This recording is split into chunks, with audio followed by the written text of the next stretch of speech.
नमस्कार दोस्तों, जय माई की, महामाई जगत माई माँ भद्रकाली की जय बोलो। माँ के सच्चे दरबार की जय बोलो। महामाई के प्यार और दुलार की जय बोलो। वृषभ राशि वालों, आपका स्वागत है शिवप्रिया भिंड यूट्यूब चैनल में। प्यारे मित्रों, हम अन्न हाथ में लेकर सौगंध खाते हैं कि आपको अगले 3 दिनों में इस एक चीज से हाथ धोना पड़ेगा और यह आपके लिए बहुत दुखदाई होगा। इस एक चीज के चले जाने से आपका मन बहुत दुखी हो जाएगा, आपके आंसू रुक नहीं पाएंगे, क्योंकि मित्रों आपने इस एक चीज को पाने के लिए बहुत अधिक मेहनत की है। जी हाँ दोस्तों, वीडियो में हम आगे आपको बताएंगे कि आखिर क्यों आपके जीवन में ऐसी स्थिति बनती है कि आपके हाथों में आई हुई चीज आपसे छिन जाती है। आपका प्यार, आपकी खुशियाँ, आपकी धन दौलत, आपका सुख, सब कुछ आपसे छीन लिया जाता है। आखिर ऐसी कौन सी रुकावट है जो आपके हर एक बनते हुए काम को बिगाड़ देती है, आपके हर एक खुशी के पल को मातम में बदल देती है? जी हाँ मित्रों, यह कोई छोटी मोटी रुकावट नहीं है। यदि आपने आज इस रुकावट को नहीं समझा और इससे छुटकारा प्राप्त नहीं किया तो हम आपको लिख कर देते हैं कि आगे भविष्य में आने वाला समय और भी भयानक है। ऐसी ऐसी घटनाएं आपके जीवन में होने वाली हैं जिनके बारे में सोचकर भी आपकी आत्मा कांप उठेगी। जी हाँ मित्रों, यह बहुत ही खतरनाक स्थिति होगी। तो ऐसी स्थिति में जाने से पहले ही आप यदि सावधान हो जाएं और जो बातें हम आपको बताने जा रहे हैं उन बातों की गंभीरता को समझें, तो आप ना केवल अपने जीवन की आने वाली मुसीबतों से छुटकारा प्राप्त कर लेंगे, बल्कि अपने हर एक दुख, अपने हर एक कष्ट को अपनी खुशियों में भी बदल पाएंगे। याद रखें कि जो बातें हम आपको बताने जा रहे हैं उन बातों में ना केवल ज्योतिष का ज्ञान है, शास्त्रों का ज्ञान है, बल्कि माँ भद्रकाली की कृपा भी शामिल रहती है। क्योंकि हमने लंबे समय तक माई की साधनाएं की हैं, तो हमें इतना तो आत्मिक बल प्राप्त हो गया है, या यूं कहें कि माता रानी की कृपा प्राप्त हो गई है कि हम जो बातें बोल देते हैं माता रानी उन्हें किसी न किसी रूप में सत्य तो कर ही देती हैं। तो बस इन बातों के भाव को समझना है और वीडियो आपको पूरा देखना है। यदि अब भी आपने वीडियो पूरा नहीं देखा और इसे बीच में ही छोड़ दिया या इसे मजाक में लिया, हल्के में लिया, तो आपसे बड़ा मूर्ख इस धरती पर कोई नहीं होगा। मित्रों, बात कड़वी अवश्य है, लेकिन दवाई भी तो कड़वी होती है। लेकिन दवाई से ही हमें तकलीफों से आराम मिलता है। तो आपको भी यदि आराम चाहिए तो इस वीडियो को पूरा देखें। इस वीडियो में हम ऐसी ऐसी बातों का, ऐसे गहरे राज का आपसे खुलासा कर देंगे कि आप भी खुद चौंक जाएंगे कि आखिर अब तक आपको ये बातें किसी ने क्यों नहीं बताई। अब सबसे पहली बात मित्रों, हम आपको बता दें कि आपके साथ एक ऐसा व्यक्ति है जो आपके साथ होते हुए भी आपकी हमेशा बुराई करता है, हमेशा आपको हानि पहुंचाना चाहता है। कई बार तो इसकी हरकतों की वजह से, या यूँ कहें कि इसके द्वारा किए गए षड्यंत्र और टोने टोटकों की वजह से आप मौत के मुंह तक भी पहुंच चुकी हैं। अब आपको इस व्यक्ति को पहचानना बहुत ज़रूरी है और इससे अपना हर एक रिश्ता तोड़ना बहुत ज़रूरी है, वरना आपका आने वाला समय और भी बुरा होगा और भी अपशगुनी और अनिष्टकारी घटनाएं आपके जीवन में घटेंगी। तो प्यारे मित्रों, हम आपको इस आदमी के बारे में सारी बातें विस्तार से बताएंगे। इसी के साथ साथ हम 3 दिनों में होने वाली एक बड़ी अनहोनी घटना के बारे में भी आपसे पहले ही बता देंगे। और इस सबसे बड़ी बात कि हम आपको एक ऐसा महाशक्तिशाली उपाय भी बता देंगे जिसको यदि आप अपने जीवन में शामिल करें और नियमबद्ध तरीके से उसका प्रयोग करें तो आप अपने बड़े से बड़े शत्रु से अपने आप ही छुटकारा प्राप्त कर लेंगे और माता लक्ष्मी को, रुपए पैसे को इस तरह आकर्षित करेंगे जैसे कि चुंबक लोहे को खींचती है। इस उपाय की शक्ति इतनी अधिक है कि चाहे आपके जीवन में कोई भी कष्ट हो, रुपए पैसे नहीं हो, कर्जा हो, संतान सुख ना हो, प्रेम या प्यार में आपको परेशानी हो रही हो, धोखा मिला हो, सब परेशानियों से आपको मुक्ति एकमात्र यह उपाय दिला सकता है। तो इसे आपको अवश्य जान लेना है और इसे प्रयोग करना है। और हम गारंटी देते हैं, 100 नहीं 1000% की गारंटी देते हैं कि इस उपाय का प्रयोग करते ही आपके जीवन में चमत्कारी घटनाएं होनी शुरू हो जाएंगी। फिर आप हमें कमेंट करके बताना कि कैसे आपको लाभ प्राप्त होने शुरू हुए हैं। तो चलिए बिना समय गवाए आज के इस महत्वपूर्ण वीडियो की शुरुआत करते हैं। लेकिन इससे पहले हम चाहेंगे कि आप माता रानी का आभार जरूर व्यक्त करें। कमेंट बॉक्स में 1 बार नहीं 3 बार लिखें, जय माँ भद्रकाली कृपा करो।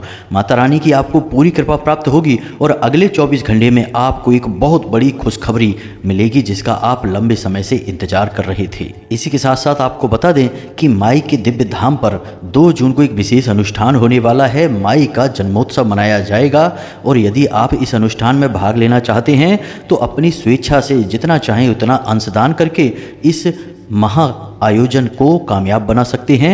अब यदि आप अंशदान करके अपना स्थान निश्चित कर लेते हैं तो हम आपके नाम से माई को एक नारियल, एक चुनरी और श्रृंगार का सामान समर्पित कर देंगे। फिर सर्व मनोकामना पूर्ति हवन में हम आपके नाम से आहुतियाँ भी करवा देंगे। इस प्रकार आपके जीवन में जो भी समस्याएं होंगी, बाधा होंगी, उन सब समस्याओं से आपको मुक्ति प्राप्त हो जाएगी, क्योंकि फिर आपने माई के हृदय में, माई के धाम में अपनी जगह निश्चित कर दी है। माई की कृपा पाने का यह एक अद्भुत मौका है, इसे हाथ से जाने मत देना। फिर आपकी मर्जी है, जो आपका दिल करे आप वह करें। चलिए मित्रों, अब आगे बढ़ते हैं और आपको बताते हैं कि अगले 3 दिनों में कौन सी अनहोनी घटना आपके साथ होने वाली है और कौन सी ऐसी वह चीज़ है जो आपसे छिन जाएगी, आपको जिससे हाथ धोना पड़ेगा, जिससे आपको बहुत अधिक तकलीफ होगी। अब दोस्तों ध्यान से समझिए, वैसे तो आपकी राशि में ग्रहों की स्थिति सामान्य बनी हुई है, आपको कोई विशेष नुकसान नहीं है, लेकिन 2 ग्रहों की एक ऐसी युति बन रही है जो आपको आने वाले समय में बहुत नुकसान पहुंचाएगी, खास तौर से आने वाले 3 दिनों में। यह युति है शनिदेव और राहु की। जी हाँ मित्रों, शनिदेव आपको पूर्ण दृष्टि से देख रहे हैं, हमने अपने पिछले वीडियो में भी आपको इसके बारे में बताया था, और राहु भी आपके ऊपर आंशिक प्रभाव छोड़ रहे हैं। अब राहु एक ऐसे तीव्र ग्रह हैं जो अगर आंशिक प्रभाव भी छोड़ेंगे तब भी मति भ्रम हो जाएगा और आप उल्टे सीधे फैसले लेंगे और अपने जीवन को खुद ही अपने हाथों से बर्बाद कर बैठेंगे। अब शनिदेव आपको पूर्ण दृष्टि से देख रहे हैं तो आपको यहाँ पर थोड़ा सावधान होने की आवश्यकता रहेगी। इसका मतलब क्या हुआ? तो इसका मतलब यह हुआ प्यारे मित्रों कि आपको अगले 3 दिनों में सबसे पहला नुकसान तो यह होगा कि रुपए पैसे की आपके ऊपर परेशानियां टूट पड़ेंगी। कहने का मतलब यह है कि आपके ऊपर अनावश्यक खर्च बढ़ेंगे, आपको ऐसी परेशानी का सामना करना पड़ेगा जिसमें कि आपके पैसे फिजूल खर्ची में जाएंगे। या फिर ऐसा भी हो सकता है कि आप किसी ऐसी जगह पर, ऐसे स्थान पर पैसा खर्च करें, किसी ऐसी चीज़ को खरीद डालें जिसका आप आगे उपयोग ही ना करें, लेकिन आपका पैसा वहाँ फंस जाएगा। या फिर एक स्थिति ऐसी भी बन सकती है कि कोई आपसे पैसे उधार ले लेगा, फिर आपके पैसे अटक जाएंगे, आपका भी काम रुक जाएगा और आपके पैसे भी वापस नहीं मिलेंगे, और फिर जब आप पैसे अपने वापस मांगेंगे तो आपको बुराई मिलेगी, जो कि हमेशा ऐसा ही होता है आपके साथ। तो अब आपको थोड़ा सा सावधान रहना है पैसे के मामले में। अगले 3 दिनों में आपको ये काम भूलकर भी नहीं करने हैं। पहला यह है कि आपको किसी को भी ना तो पैसे देने हैं, चाहे उधार मांगे, चाहे आपकी मदद मांगे, किसी भी प्रकार से मांगे, आपको आपका पैसा नहीं देना है। और यदि देना भी पड़े तो कम से कम पैसा देना, अपनी मजबूरी बता देना, कोई खर्चा गिना देना, कोई ऐसी बात कह देना जिससे कि आपको कम से कम पैसे देने पड़े। दोस्तों हम आपको बता दें कि आप जितना भी पैसा दे देंगे वह फंस जाएगा, आपको वापस नहीं मिलेगा, और यदि वापस मिलेगा भी तो बहुत परेशानियों के बाद मिलेगा। तो थोड़ी चतुराई से यहाँ पर आपको काम लेना होगा। अपने जीवन की कोई परेशानी बताकर उसे टाल देना, पैसे मत देना।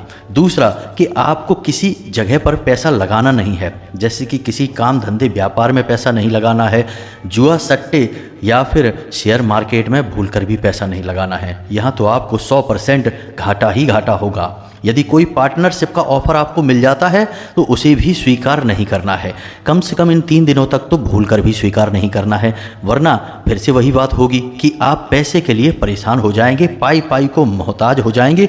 जो भी आपकी पैसे हैं, आपकी जमा पूंजी है, कब गायब हो जाएगी आपको पता भी नहीं चलेगा, और आप बस यह सोचते रह जाएंगे कि आखिर पैसा कैसे गायब हो गया, कैसे आपके हाथों में आई हुई लक्ष्मी बाहर निकल गई, आपको तो पता भी नहीं चला। अब दूसरी आपको सावधानी ये रखनी है कि आपको किसी के द्वारा कही गई बात को अपने दिल पर नहीं लेना है। दोस्तों हम आपको बता दें, ये आपके ऊपर राहु आंशिक दुष्प्रभाव दे रहे हैं, तो अब इससे कोई सामान्य सी बात भी कहेगा तो वह आपके दिल में छप जाएगी, आपके दिल में लग जाएगी, और आपको लगेगा कि यह ऐसा क्यों बोल रहा है। फिर आप उसी बात को लेकर बैठे रहेंगे या फिर आप बहस करेंगे और झगड़ा होगा। आपका समय, आपकी ऊर्जा, आपका पैसा सब कुछ बर्बाद होगा। तो आपको कोई कुछ कहता है तो आपको समझदारी से काम लेना है और उस स्थिति को टाल देना है, जवाब नहीं देना है, खासतौर से ऐसी किसी बात का जवाब नहीं देना है जब कोई आपके दिल में चुभने वाली बात बोल रहा हो। दोस्तों, जब ग्रहों की स्थिति अनुकूल नहीं होती है तब अक्सर ऐसी परिस्थितियां बनती हैं जो कि आपको उकसाने का कार्य करती हैं, और यदि आप भावनाओं में बह जाते हैं तो अपना नुकसान खुद ही करवा बैठते हैं। अब स्थिति कई प्रकार की होती है। कभी आपको ऐसे मौके मिलेंगे, आपको ऐसा लगेगा कि यहाँ पर पैसा लगाते हैं तो तुरंत पैसा डबल हो जाएगा, कई गुना पैसा बढ़ जाएगा, व्यापार हो जाएगा, बिजनेस बड़ा हो जाएगा। लेकिन होता इसका उल्टा है। अब ऐसा क्यों होता है? क्या आप मूर्ख इंसान हैं? नहीं, आप मूर्ख नहीं हैं, लेकिन ग्रहों ने आपके दिमाग पर कुछ इस प्रकार से प्रभाव डाला, ऐसी सम्मोहन क्रिया करी कि आपके सोचने समझने की क्षमता कुछ समय के लिए गायब हो गई। मित्रों, ग्रहों की शक्ति इतनी अधिक होती है कि जब नकारात्मक ग्रह प्रभाव डालते हैं तो जातक चाहे कितना ही बुद्धिमान क्यों ना हो, जैसे कि महाभारत काल में पांडवों के ऊपर जब शनि की 7.5 प्रारंभ हुई, खासतौर से युधिष्ठिर के ऊपर, तब उन्होंने जुआ जैसे नीच कार्य को भी स्वीकार कर लिया, और न केवल स्वीकार किया बल्कि अपनी धर्मपत्नी तक को दांव पर लगा दिया। यानी कि शनिदेव ने उनकी बुद्धि पर इस प्रकार से पर्दा डाला कि उन्हें अच्छे और बुरे का फर्क ही समझ में नहीं आया। वैसे वे स्वयं धर्म के अवतार थे और बौद्धिक बल में उनसे कोई नहीं जीत सकता था, लेकिन कुछ समय के लिए उनकी बुद्धि छिन गई और अज्ञानता हावी हो गई। यह होता है ग्रहों का दुष्प्रभाव। तो आप और हम जैसे तुच्छ मानवों की तो हैसियत ही क्या है जब यहाँ पर युधिष्ठिर जैसे भी ग्रहों के दुष्प्रभाव में आकर अपने जीवन में बर्बादी ला सकते हैं। मित्रों, हम अपनी बातों में शास्त्रों के प्रमाण आपको इसीलिए देते हैं ताकि आपको इन बातों का पूर्ण रूप से भरोसा होता चले, और जो हम आपको बता रहे हैं उन बातों की गहराई को समझते हुए आप अपने जीवन में इन बातों को उतारें, तभी तो बदलाव होगा। अब इस बात को समझने के लिए एक छोटी सी कहानी समझिए मित्रों। यह आपकी कहानी है, आपके जीवन की कहानी है। एक बहुत बड़े संत महात्मा थे। उनके पास किसी गांव से एक सज्जन आया करते थे, उनकी बातें सुनने के लिए, उनसे ज्ञान हासिल करने के लिए। तो कई दिनों तक जब वो उस साधु सन्यासी के पास गए, गांव से आने वाले व्यक्ति थे, तो यह सिलसिला लंबे समय तक चलता रहा। एक दिन उन्होंने संत महात्मा से कहा कि महाराज, हमने आपकी कई सारी अच्छी अच्छी बातें सुनी है, लेकिन हमारे जीवन में कोई फर्क ही नहीं आया है। ऐसा कैसे हो सकता है? आपकी बातों का हमारे जीवन में कोई अंतर क्यों नहीं आ रहा है?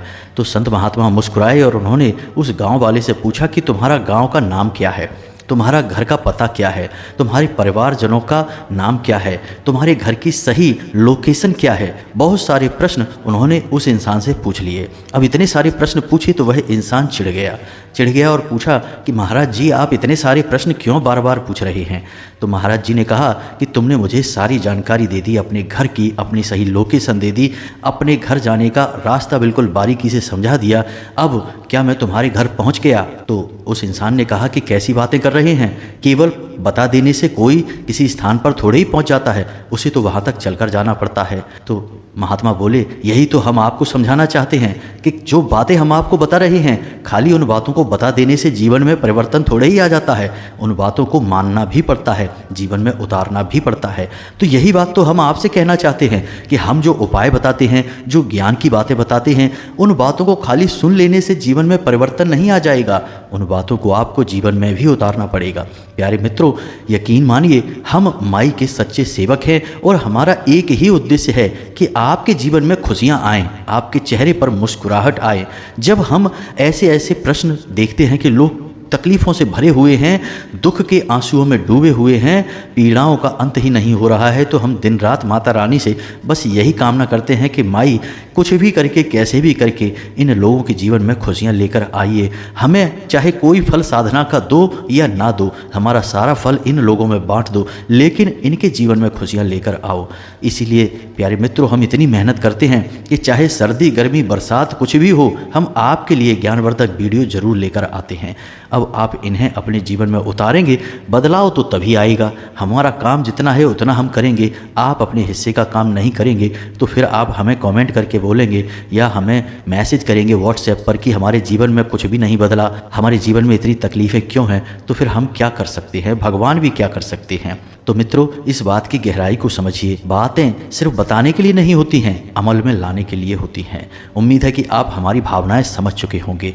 तो अब आपको क्या क्या नहीं करना है, यह बात आप अच्छी तरह से समझ गए। कुछ छोटी छोटी सी बातें हैं जो आपको अवश्य ही करनी चाहिए। सबसे पहला काम कि अगले 3 दिनों तक आपको अपने पूजा घर में पश्चिमी दीवार के पास सरसों के तेल का एक दीपक अवश्य जलाना है, यह शनिदेव को समर्पित होगा। दूसरा कि यदि आप सूर्य को अर्घ देते हैं तो अगले 3 दिनों तक सूर्य को बिल्कुल भी अर्घ ना दें। अब ऐसा क्यों? यह बात अटपटी लगती है, सुनने में लोगों को हजम नहीं होगी कि भाई सूर्य को अर्घ देना क्यों आप रोक रहे हैं, ऐसा तो बहुत ही गलत होगा। सूर्य तो देवता हैं, बिल्कुल सही बात है, सूर्य देवता हैं, उन्हें अर्घ देना चाहिए। लेकिन यदि ग्रहों के नज़रिए से देखा जाए तो शनिदेव और सूर्यदेव में बहुत ही ज़्यादा कठोर शत्रुता है, एक दूसरे के जानी दुश्मन हैं ये। तो जब आप सूर्य को भी साधेंगे, इधर शनि को भी साधेंगे, तो दोनों ही दुश्मन हैं, दोनों आपसे नहीं सधेंगे। तो जब आप शनि के लिए विशेष कुछ कर रहे हैं, शनि की कृपा आप चाहते हैं, तो कुछ समय के लिए सूर्य को आप केवल नमस्कार करें, जल अर्पित ना करें। यह कार्य बहुत आवश्यक है मित्रों।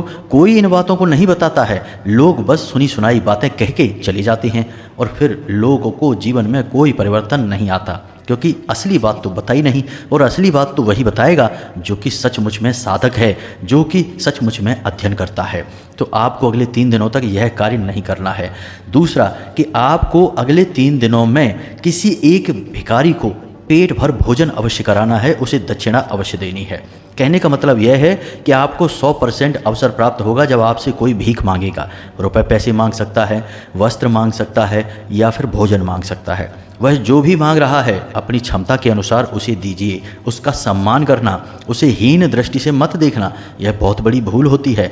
सम्मान करते हुए उसे संतुष्ट करने की कोशिश करना। यदि आपकी क्षमता कम है तो आप उसे खुले दिल से बताइए। याद रखना कि वह शनिदेव का रूप है, साक्षात शनिदेव है, ऐसा भी कह सकते हैं, क्योंकि भिखारियों के, लेबर वर्ग के और निम्न स्तर के कर्मचारियों के अधिपति शनिदेव ही हैं। तो आपको उसे प्रसन्न कर देना है। आप जैसे ही उसे प्रसन्न करेंगे, शनिदेव अपने आप प्रसन्न हो जाएंगे। तो आप अपनी क्षमता के अनुसार जितना भी उसे कर सकें कर दें, उसके चेहरे पर मुस्कुराहट आ जाए, उसके मन से धुआं निकल जाए, आपका काम बन गया। शनिदेव आपको कभी पीड़ा नहीं पहुंचाएंगे, चाहे कितनी ही कठोर दृष्टि आपके ऊपर क्यों ना पड़ रही हो। अब राहु की भी दृष्टि आपके ऊपर है, तो इसके लिए आप क्या करें?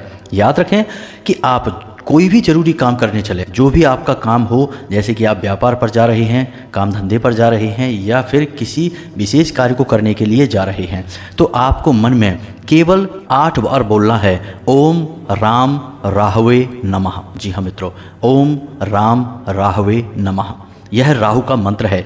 इस मंत्र का उच्चारण आपको 8 बार करना है, मन ही मन करना है, बोलकर नहीं करना है। तो आपके ऊपर राहु की जो कुदृष्टि है वह अच्छी दृष्टि में बदल जाएगी, आपके काम बन जाएंगे। याद रखना, ज्योतिष शास्त्र में एक मशहूर कहावत है कि जिसे राहु मारे उसे फिर कोई ना तारे, और जिसे राहु तारे उसे फिर कोई ना मारे। यानी जिसके साथ एक बार राहु सकारात्मक हो गए, उसे दुनिया की कोई ताकत मार नहीं सकती है।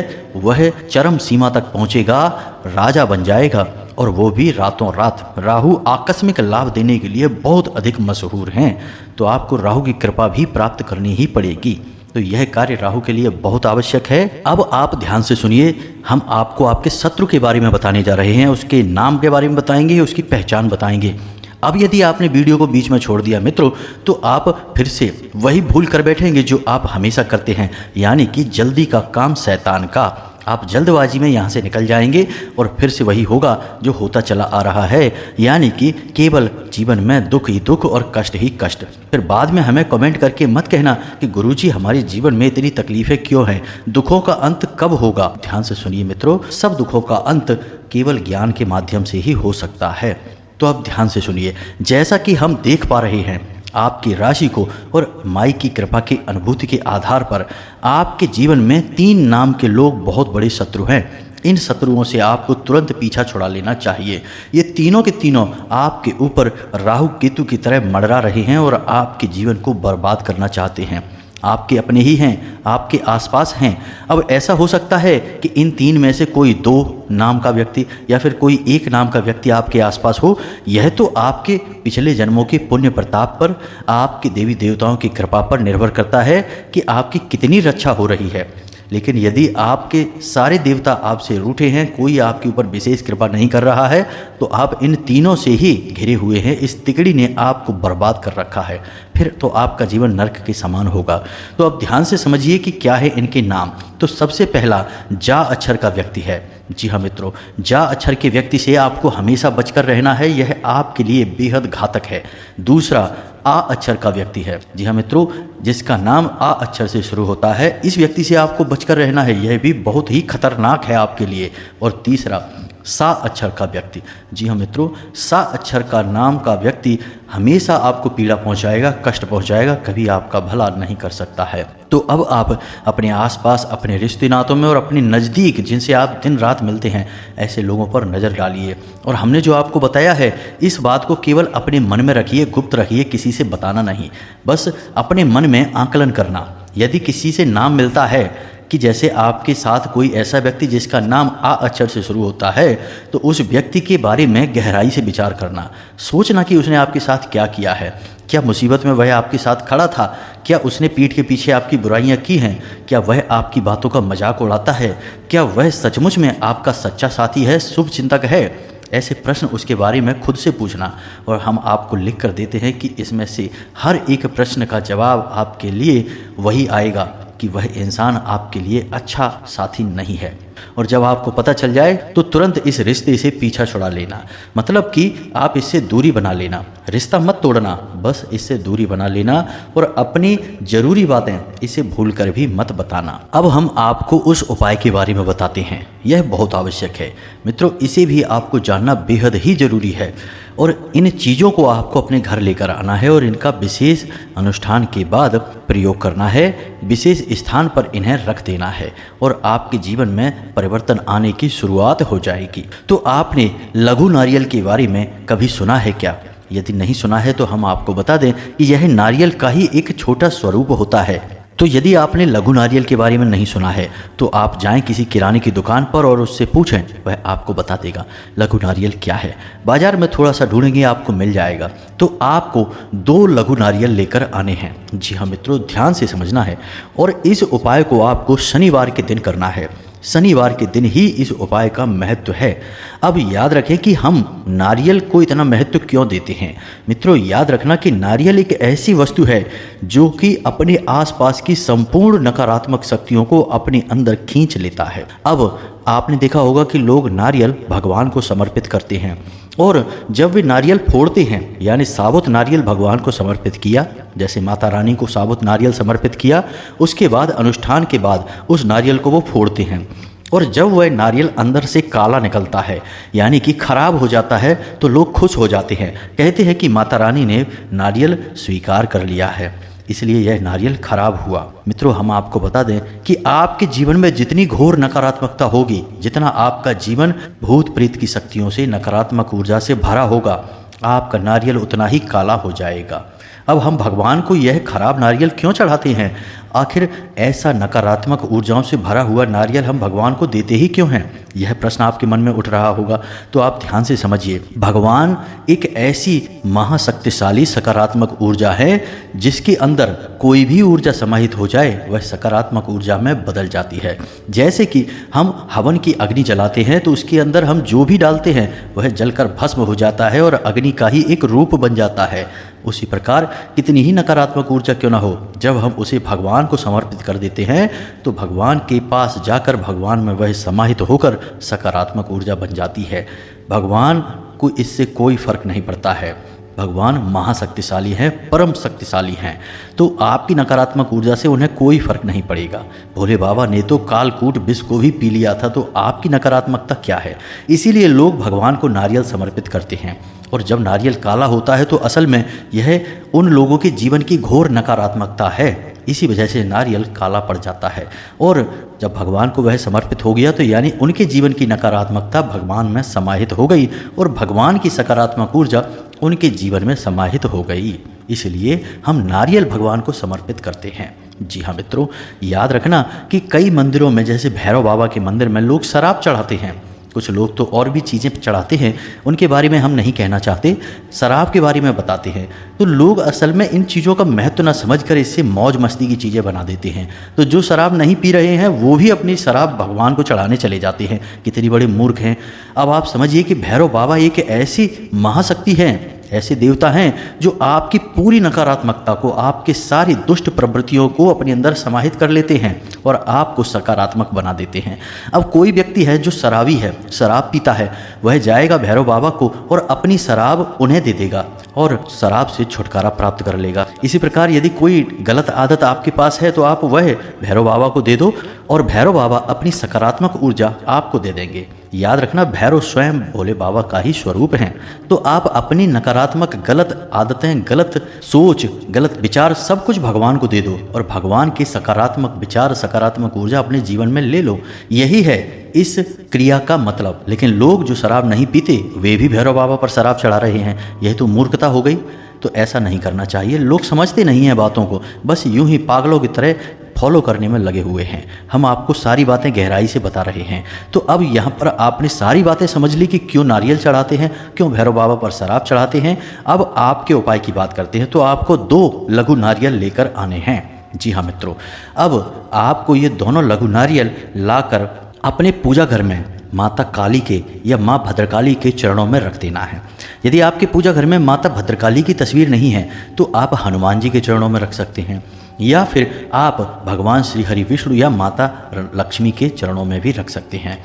जो भी देवी देवता से आपका लगाव है आप उनके चरणों में उन्हें समर्पित करें ये दोनों लघु नारियल, और 7 दिनों तक इन्हें आप अपनी पूजा घर में ही रखे छोड़ें। और जब आप इन्हें 7 दिनों तक पूजा घर में रखे छोड़ेंगे, उसके बाद इन नारियलों को आपको ले जाकर किसी बहते हुए जल में प्रवाहित कर देना है। ऐसा क्यों करना है, इसका क्या कारण है? तो मित्रों, हम आपको बता दें कि ये जो लघु नारियल हैं, इनके अंदर जो साबुत नारियल होता है, बड़ा नारियल होता है, उससे भी कहीं अधिक नकारात्मक ऊर्जाओं को आकर्षित करने की शक्ति होती है। तो आपके घर की संपूर्ण नकारात्मक ऊर्जा इन दोनों लघु नारियल में समाहित हो जाएगी, प्रवेश कर जाएगी। और उसके बाद आपको 7 दिन तक इसे अपने घर में रखना है और इस लघु नारियल को आपको किसी बहते हुए जल में प्रवाहित कर देना है। आप जब बहते हुए जल में प्रवाहित करेंगे तो आपके घर की नकारात्मक ऊर्जा प्रवाहित हो जाएगी और उसके बाद आपको फिर से यही 2 लघु नारियल लेकर आने हैं बाजार से और फिर से इनके साथ वही क्रिया करनी है। यानी हर 7 दिनों में आपको लघु नारियल का 1 जोड़ा लेकर आना है। अब जैसे हम बड़ा नारियल 1 चढ़ाते हैं वैसे ही लघु नारियल 2 चढ़ाते हैं। जी हाँ मित्रों, अब जब हमारे जीवन की नकारात्मक ऊर्जाएं उन लघु नारियल में समाहित हो जाएंगी तो वे हम बहते हुए जल में प्रवाहित करते हैं। और बहते हुए जल में जब हम प्रवाहित करते हैं तो शास्त्रों में लिखा है कि बहते हुए जल में प्रवाहित की गई कोई भी चीज दिव्य शक्तियों को समर्पित हो जाती है। इसीलिए आपने देखा होगा कि देवी देवताओं का विसर्जन बहते हुए जल में ही किया जाता है, उन्हें प्रवाहित कर दिया जाता है, क्योंकि वे जिस दिव्य धाम से आए हैं उसी दिव्य धाम में वापस चले गए हैं। तो आपने ये नारियल देवी देवताओं को समर्पित किए, बाद में ये आपने बहते हुए जल में प्रवाहित कर दिए, यानी कि उन्हीं के दिव्य धाम में उन्हें पहुंचा दिया। अब आप फिर से नए 2 नारियल लेकर आए और फिर से आपने यही क्रिया की। हर 7 दिनों तक आपको यही क्रिया करनी है। कोई मंत्रोच्चारण नहीं, कोई अनुष्ठान नहीं, कोई कार्य नहीं, बस रखिए और उसके बाद ले जाकर विसर्जित कर दीजिए। अब पूजा की अलमारी में ही रखेंगे तभी इसका विशेष फल आपको प्राप्त होगा। और मित्रों, एक बात आपको हम और बता दें यहाँ पर जो कि बहुत विशेष है कि यह जो उपाय है इसे कई बार, सैकड़ों बार, हजारों बार आजमाया गया है। और जैसे ही लोग इस उपाय को करते हैं तो पहले 7 दिनों में ही उनके जीवन में परिवर्तन होने शुरू हो जाते हैं।